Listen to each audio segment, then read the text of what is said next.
contractual tenure. The state government says the 2025 cognitive and placement for primary 6 pupils has been scheduled for tomorrow. A statement by the Director of Public Communication and Functioning Permanent Secretary, Ministry of Information, Mrs. Theresa Aliko, says the time for the examination is 7 in the morning. The statement added that the examination will be held simultaneously across the state, urging parents, guardians, examination supervisors and officers, and pupils to be at the centers, and advised the candidate to desist from all forms of examination malpractices, as anyone caught will be handed to the police for prosecution. It emphasized that Governor Sheriff Oborevwori's administration had zero tolerance for examination malpractice, noting the need for parents and guardians to stay away from the centers during the period of examination or face possible arrest and prosecution. The Independent Corrupt Practices and Other Related Offences Commission (ICPC) says all was set for it to deploy its corruption prevention tools, the Ethics and Integrity Compliance Scorecard (EICS), in ministries, departments and agencies (MDAs) of the federal government. The ICPC Resident Anti-Corruption Commissioner (RAC) Adamawa State Office, Mr. Okoro Ulu, stated this while playing host to the management of the Federal Medical Center, Hong, Adamawa State. According to the RAC, the Commission, in its efforts to curb corruption in government establishments, would in no distant time embark on administering the instrumentality of EICS in MDAs across the country.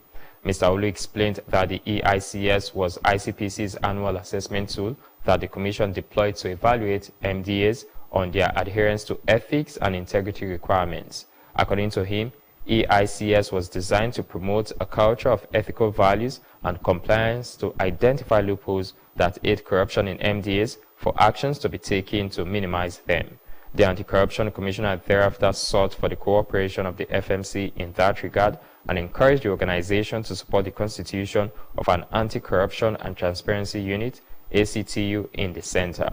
The Chief Medical Director, Professor Yakubu Nyandati, expressed gratitude to the RAC and his team and promised to commence work on the constitution of ACTU in the hospital, adding that the center was ready for the EICS and system study and review exercise.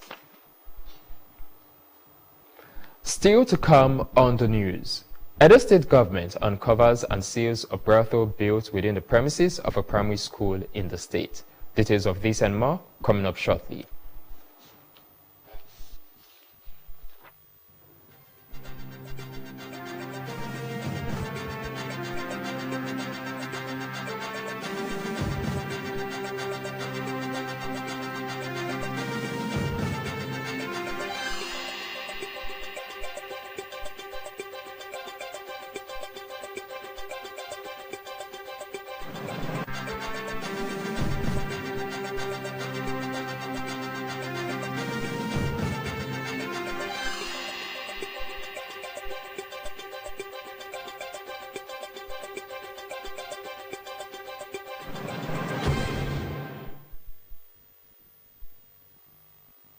Welcome back. Thank you for staying with us on the news.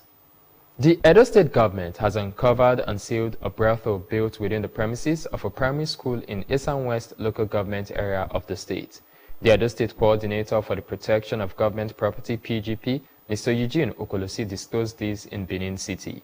He also revealed that over 2,000 plots of government land had been previously encroached upon by land grabbers, including the sealed brothel built within the premises of the primary school. Mr. Okolosi noted that over 150,000 houses in the state were currently situated on government-owned land. He advised prospective land developers to first clear their documents with the Edo Geographic Information Service to avoid falling prey to fraudulent land speculators. Mr. Okolosi disclosed that the agency had received over 3,000 petitions from communities over the past 2 months regarding the illegal acquisition of government properties and vowed to recover every encroached asset. He commended the Edo State Governor, Senator Monday Okpebholo, for providing legal support to the agency, which he said would enhance the effective prosecution of offenders. The Chief of Army Staff, Lieutenant General Olufemi Oluyede, has ordered commanding officers and soldiers to crush and clear terrorists in the country without showing mercy on them.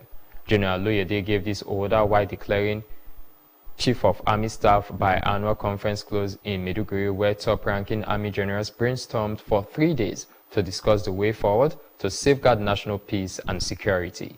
He insisted that every strategic decision made at the conference must be adopted to achieve the set objectives of the first biannual conference.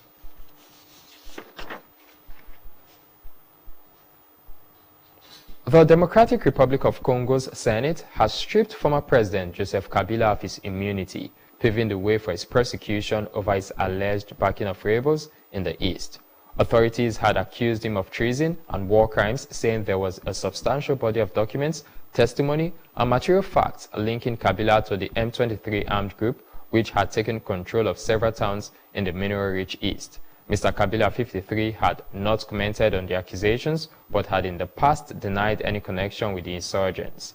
Nearly 90 senators yesterday voted in favor of his treason prosecution, while 5 opposed it. The former president, who led the country between 2001 and 2019, did not appear before the Senate to defend himself. After stepping down, he was given the title of Senator for Life, which gave him legal immunity. Over 100 lorries carrying humanitarian aid have crossed into the Gaza Strip 3 days after Israel eased an 11-week blockade. The United Nations World Food Programme's country director said this was a drop in the bucket of what was needed to reverse the catastrophic levels of hunger. The Palestinian Health Ministry says 29 people had died in Gaza of starvation-related deaths this week. Israeli officials say there was no food shortage in Gaza at this time. The Israeli Prime Minister, Mr. Benjamin Netanyahu, has launched a blistering attack on Prime Minister Sir Keir Starmer and leaders of France, Mr. Emmanuel Macron, and Canada, Mr. Mark Carney, saying that they had effectively said they wanted Hamas to remain in power. He also accused Sir Starmer, Mr. Macron, and Mr. Carney of siding with mass murderers, rapists, baby killers, and kidnappers. Mr. Netanyahu was speaking after yesterday's attack on Israeli embassy staff in Washington. Earlier, the UK, France, and Canada had condemned Israel's expanded offensive in Gaza as disproportionate and described the humanitarian situation as intolerable. In business, the Naira yesterday depreciated slightly against the dollar at the official foreign exchange market. The Central Bank of Nigeria CBN exchange rate data showed that it fell marginally to 1,584.95 Naira per dollar yesterday from 1,584.49 Naira traded on Wednesday.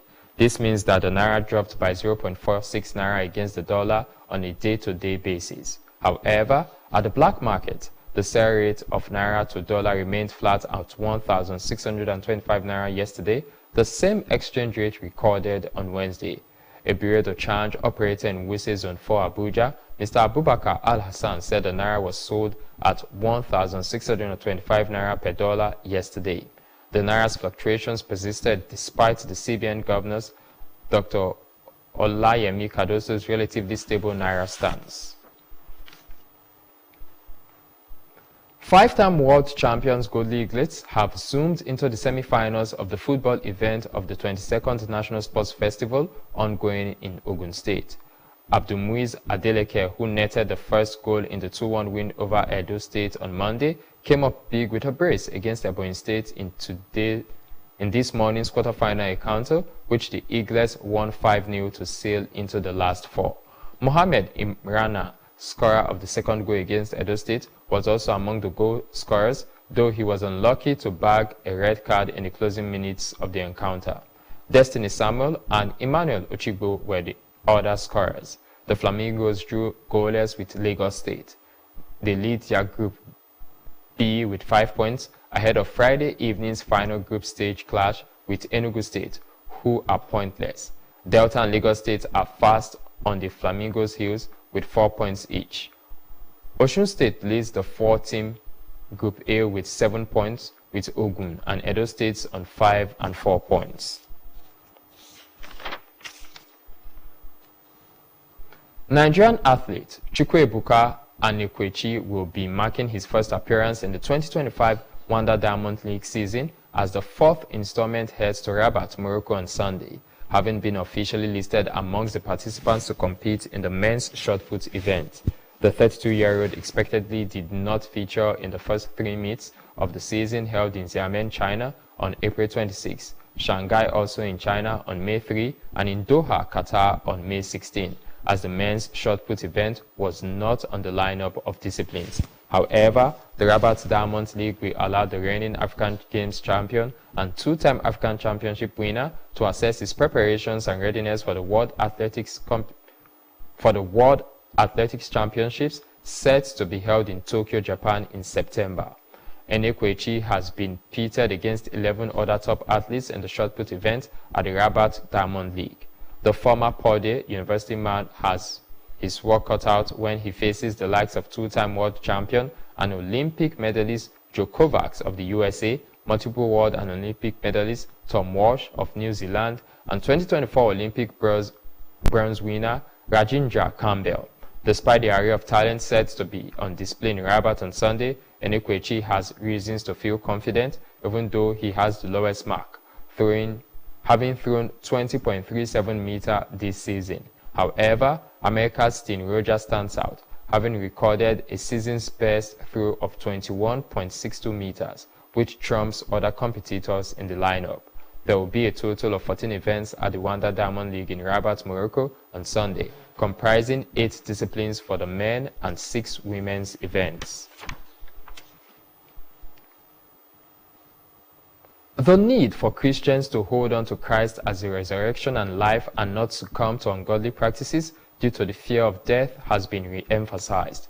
Reverend Naptip Gosel of the All Saints Chapel, Ugbawa, Benin City, gave the advice during the funeral sermon for late Professor Nkiruka Wamba Ne Awuno, who was interred at her family residence in Atuma Quarters, Udumuje Ugboko in Anyocha North Local Government. Sams Okwojite reports.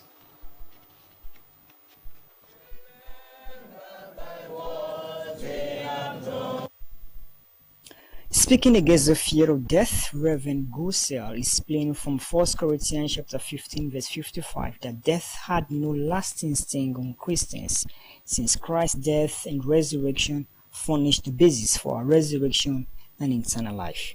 He added that Christ was the access code to life, urging all to serve him in truth and in spirit. Also, the chaplain of the all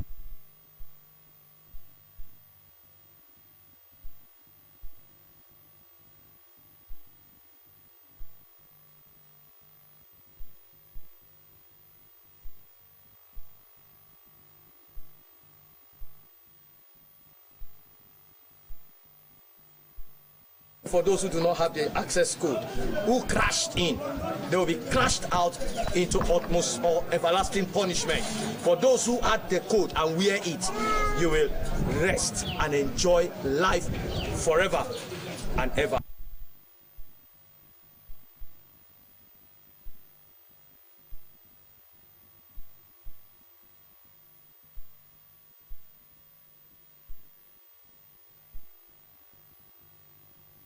Encouragement for me, very lovely woman. The way she teaches us to be the best in everything we do, our academics, our spiritual life with God Almighty. Just seeing this crowd here today, out here to celebrate her. My mom died less than a week ago, and we've been able to plan it. We didn't even think that people would show up as much as they've shown up, but people showed up like this only because she's a good person. So yes, we are going to emulate her kindness, definitely, and her love for God as well, most importantly. Mom is a great woman, and she's a very hardworking woman, and she's someone who, once she set her heart to do something, she's doing it, no matter the odds or anything, and I really want to be that kind of woman. Mom, you're my everything, my heart, my best person, my love, my joy, my home, my safe place, my career, my drive, my motivation, my counselor, my peace, my smile. I lacked nothing, I had everything.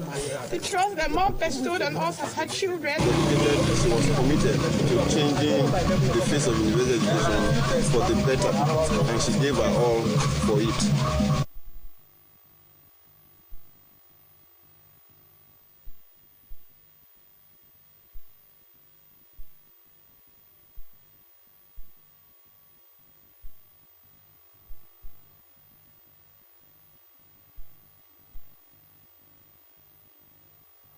Next is the thought for the day.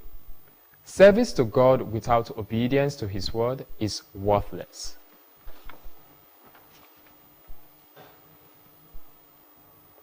To end the news, here again are the main points.